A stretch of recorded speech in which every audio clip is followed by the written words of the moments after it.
sur Terre, c'est entre 1,5 et 2 milliards de personnes qui utilisent l'eau des glaciers. Et un glacier, c'est assez simple, c'est en fait de la neige qui s'est accumulée sur des périodes très très longues. On se retrouve avec des couches de neige qui tombent les unes sur les autres, année après année. Ces couches de neige, elles commencent à se compacter, à se densifier, et comme par magie, en fait, la neige se transforme en glace. Ils sont véritablement vivants. Déjà, nos glaciers de montagne, dans les Alpes, c'est des châteaux d'eau. Pendant l'été, ils nous amènent de l'eau douce. On va l'utiliser pour tout un tas de choses, que ce soit pour produire de l'électricité, que ce soit pour l'agriculture, pour faire en sorte que nos rivières continuent à s'écouler pendant l'été.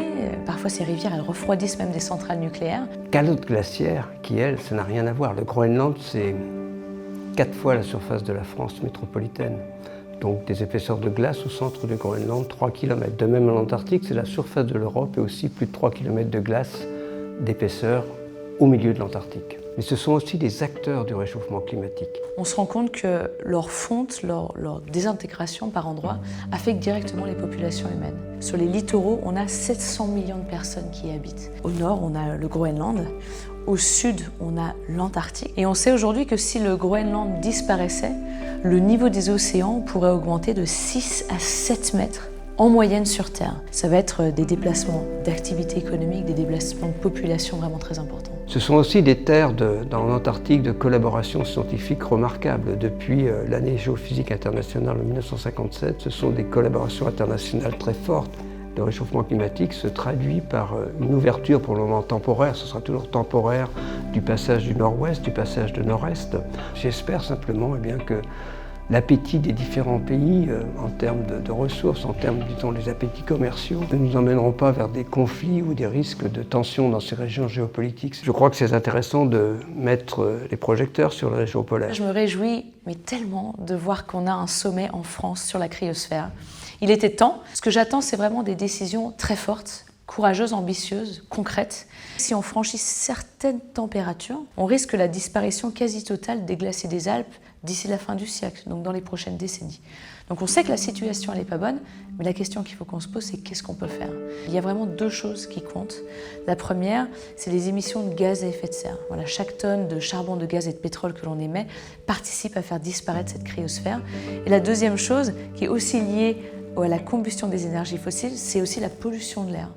On se rend compte que ce soit en Arctique, en Antarctique ou dans les glaciers des Alpes, la pollution de l'air peut retomber sur ces glaces, assombrir ces surfaces blanches.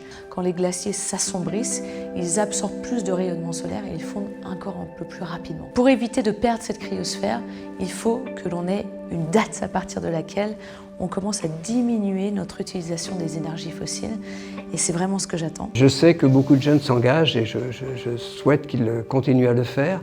La question que je me pose très souvent, c'est comment emmène-t-on effectivement l'ensemble d'une génération vers cette neutralité carbone? Et c'est maintenant que ça se décide. On a beaucoup de mal à comprendre que c'est entre aujourd'hui et 2030 qu'on décide largement du climat de l'après 2050. J'encourage les jeunes à, s'engouffrer dans cette transition, aussi bien dans leur vie de citoyen, dans leur vie de tous les jours, que dans leur vie professionnelle. Ces jeunes générations, je ne veux pas généraliser, mais pour la plupart, ont déjà le constat en tête, savent très bien ce qui est en train de se passer et ont envie d'être déjà à l'étape de l'action. Et pour que ces actions se mettent en place, cette jeunesse, on a besoin de l'accompagner. Il faut tout faire pour préserver, disons, nos glaciers. Ça fait partie d'un patrimoine très important de l'humanité. Donc le moment d'agir, c'est aujourd'hui. Le One Planet Polar Summit, c'est une occasion à ne pas rater.